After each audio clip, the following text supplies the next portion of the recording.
Dahto sa pagbaha ug pagdahili sa yuta nga miigo sa rehiyon sa Socsargen misaka ngadto sa upat.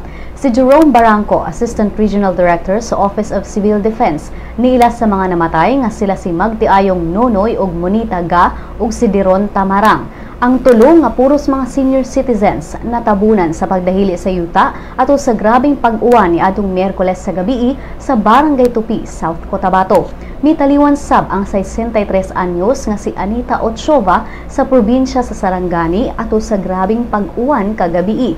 Samtang laing limasab ang nangaangol sa mga lugar sa Tulunan, North Cotabato, Coronadal City, Tupi, South Cotabato ug Gilan, Sarangani Province.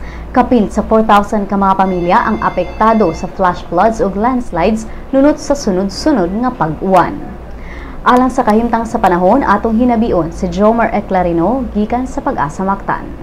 Intertropical Convergence Zone or ITCZ across Mindanao. Antibok sa Visayas, lakip na ang Metro Cebu.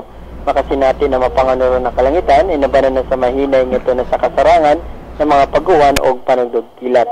Mahinay ngito sa kasarangan ang hangin ng mohoros, gikan sa habagatang kasadpan, ngito na sa kasadpan ang magpasalabi sa tibok sa Visayas, ug ang kadagatan malinawan ngito sa kasarangan ang pagbalot.